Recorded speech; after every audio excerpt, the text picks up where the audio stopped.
my name is Yari and I am a 27-year-old girl who moved to Argentina from Los Angeles. So I think about 6 weeks ago now, I moved to the city of Buenos Aires, really just to check it out. I don't really have any cause, I don't have a job here, I don't have anything to be doing in particular. I'm just here for the vibes, for the plot, for the hell of it, for shits and giggles, just because I wanted something to do.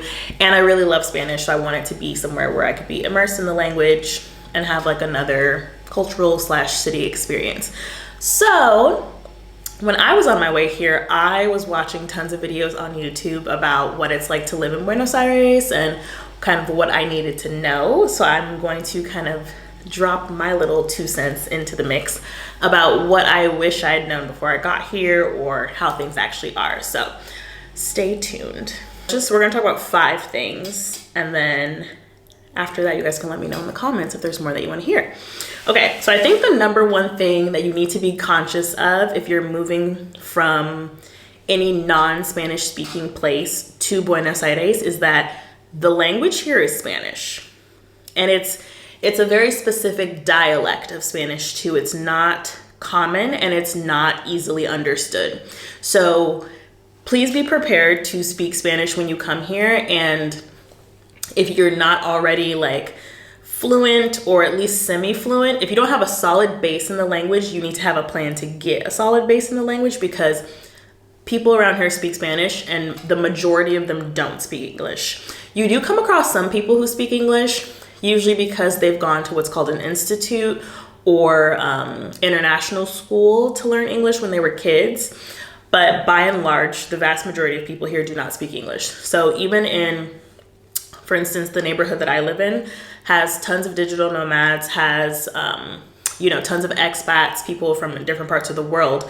But even in my neighborhood, people don't speak English at all. It's not common. So if you're gonna come here, have a good understanding of the Spanish language. And I would take it a little further than like Duolingo. Like I would get a teacher or sign up for a course. Like it's something that you really need to practice.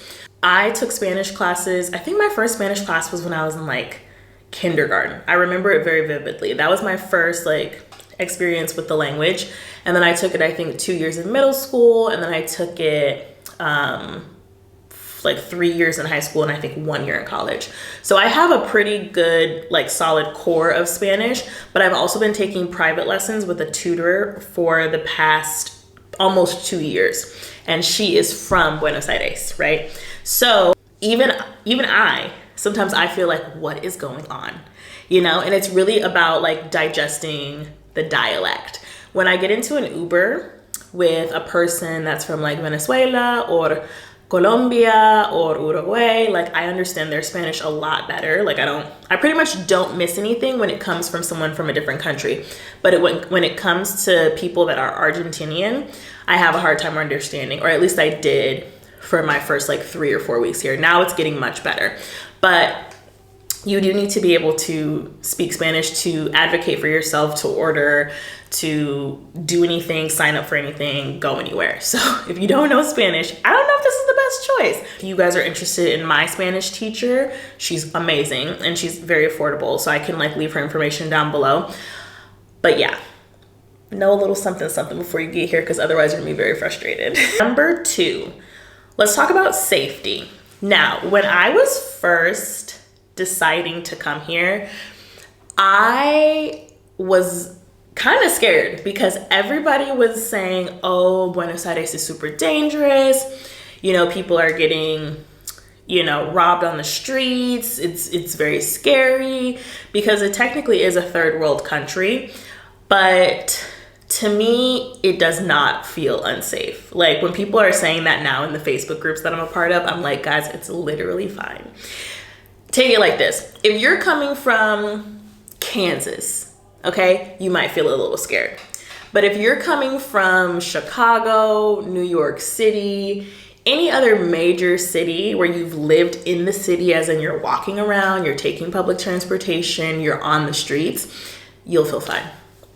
I lived in Chicago for 5 years. I have never been more afraid anywhere else in the world. And at this point, I've been to 3/4 of the world. I've never felt more afraid than I felt the 5 years I lived in Chicago.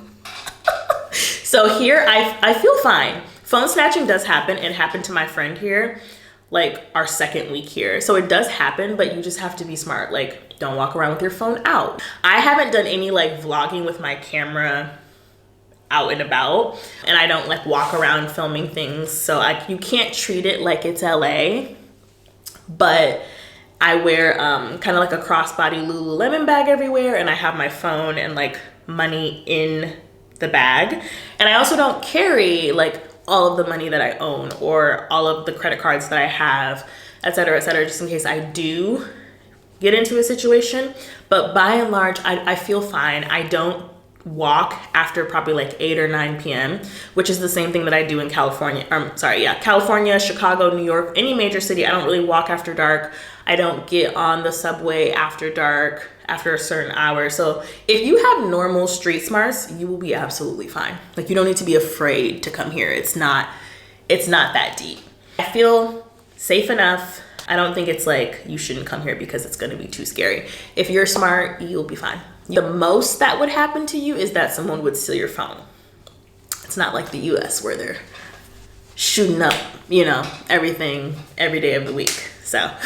So number 3 thing to think about would probably be transportation. I think this is going to be mostly dependent on where you choose to live. There are multiple, obviously, neighborhoods to explore in Buenos Aires. The bulk of the people live in what's called Caba.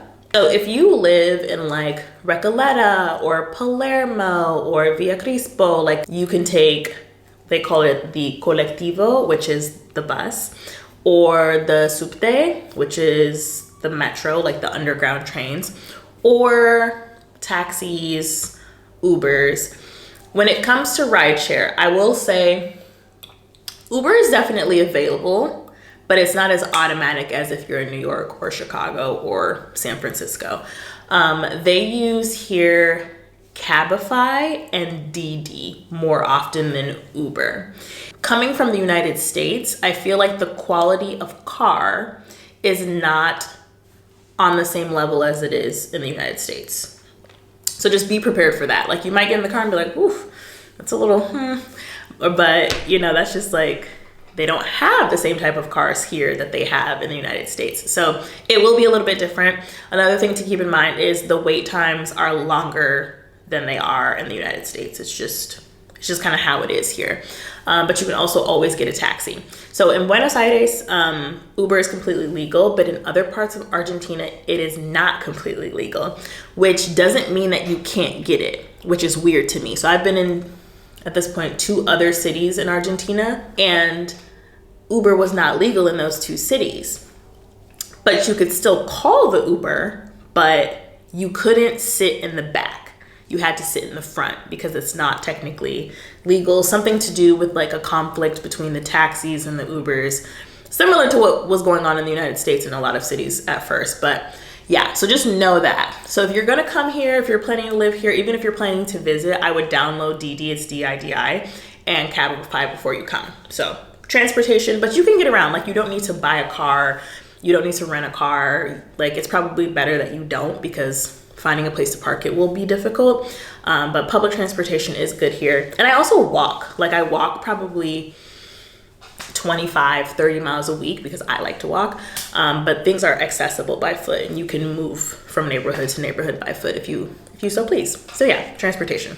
Number 4, we're going to talk about prices and availability of goods. The Argentinian economy is undergoing a lot of change at this moment, and they're dealing with a lot of, we'll call it instability, but we'll also just say like inflation, right? So apparently, before I got here, let's call it a year, 18 months ago, prices in Buenos Aires were much lower for food, for rent, et cetera.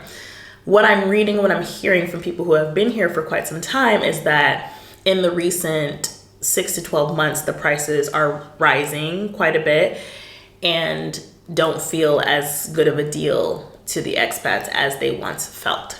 You can get accommodations here even still for much less money than you would in the United States. For instance, I lived in Los Angeles. My rent was upwards of $2,400 for a 1-bedroom apartment in like a good part of town, like a decent part of town. I'm not even gonna call it a good part of town. Here, my apartment is bigger than my apartment was in LA. And it's literally the same finishes, like same wood on the floor, same paint colors. For 3 months, I have paid $2,700. So the rent prices are good. Like you can come here if you want to and pay $500 a month for an apartment. Like you could. It wouldn't be like this. It wouldn't be modern because I live in a really nice building in a nice neighborhood. But you can come here and live very well for not a lot of money. So housing prices are fair and affordable. Food prices, I'm gonna call them good. They're definitely good compared to like Manhattan, Los Angeles, Chicago. I would put them on par with like a low cost of living city in the United States. So for instance, this morning I had coffee and an omelet for breakfast at a cute cafe and I paid $13. $9 for their omelet and then $2 for the coffee. So food is relatively inexpensive, but there are definitely like variations in the types of restaurants. So around me, I have all types of good restaurants, like low end, high end. Low end would be like $10 to $15. High end could be anywhere from like $35 and above. That's what they would probably call it. Last grocery one, I spent like $80. You can get by for a lot less here if you need to. Apparently, compared to the year prior and the years before that, it's gotten much more expensive due to the inflation. So just know that. Another huge point, this is basically a cash-based society. You're not going to want to come here and use your credit card. It's not that you can't, it's just that you won't be getting the best rate. So it is best if you come here with as many, if you're from the United States, with as many blue-faced, crisp, new $100 bills as possible. What everyone does is you go visit what's called a cambio, which is essentially like a money exchange. Because the rate of exchange changes literally daily here, and sometimes even hour to hour, you don't want to exchange too much money at once, right? So I always check this certain website. I'm like, okay, the dollar is 1,140 Argentinian pesos today. I'll be like, okay, that's good, or that's better than it was 2 days ago. I'm gonna go exchange money now. So it's kind of like a song and dance until you kind of figure out what you want to do. But that's what I did when I came here. I brought tons of $100 bills. I've since run out of them. So now you have to do something different. If you are out of cash, you have to transfer yourself money from Western Union. And then through Western Union, you can get the Argentinian pesos at a pretty good exchange rate. I got a good exchange rate there over the weekend. So that's how I do money. You definitely don't want to come here relying on your card, because the rate that, let's say, Visa or American Express is going to give you is going to be a worse rate than you'll get at a cambio or than you'll get at a Western Union. So definitely don't plan to come here and use your card, because you won't be getting as good of a rate. Oh, another thing to look out for is there are a lot of the time discounts for using cash. So I've been at restaurants a number of times where it's been like a 15 or a 20% off discount if you use cash. So there are just more benefits to using cash overall. So always have cash, plan to have cash. Don't plan to come here and use your credit card. It's not that you can't, it's just that you shouldn't if you wanna have the best bang for your buck. In the same vein of like prices and money, I think you need to know that things here are just like 3 times more expensive for seemingly no good reason. But the reason is because the tariffs here on all external imports are very, very, very high. Apparently the new government is trying to change that, but for the time being, it's super high. Things like electronics, like for instance, if you want another iPhone, it's gonna be 3 to 4 times the price of what an iPhone will cost you in the United States. So if you have an iPhone, you're coming here and you are worried about your phone getting stolen, bring a backup one, because it would be very expensive for you to get another iPhone. Even with things like clothes at Nike that are usually like $30 for us in the United States, $90 here. Makeup, Maybelline mascara is like what, $8, $9, $10 in the United States. Here, $26 for Maybelline mascara. So just be aware of that, particularly with electronics, but honestly with a lot of other things as well. It's gonna be 3 times the price for anything not made here. Anything imported is kind of going to be ridiculously priced. So whatever you need, bring it. Pay the extra baggage fees to bring it. Don't leave any stone unturned. Skincare products, anything for your body, clothes, and especially like good quality clothes. Like I love clothes, I love fashion. I have not seen a single thing here in 6 weeks that I wanted to buy. So just keep that in mind, okay? Point number 5 for this video is going to be the demographic or diversity. When I came here, you know, as a Black woman, obviously I'm Black.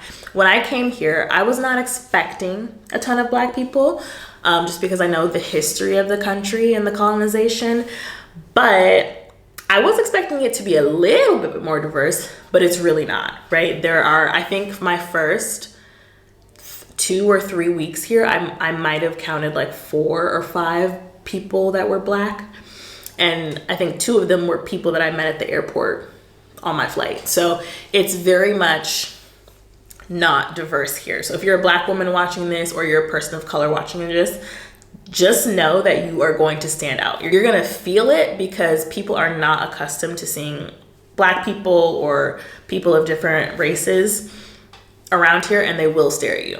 They'll stare at me non-stop. I've grown used to it, but at the beginning it was quite jarring. It's not a super diverse place. If you're looking for a super diverse place to like move or hang out, this isn't the place.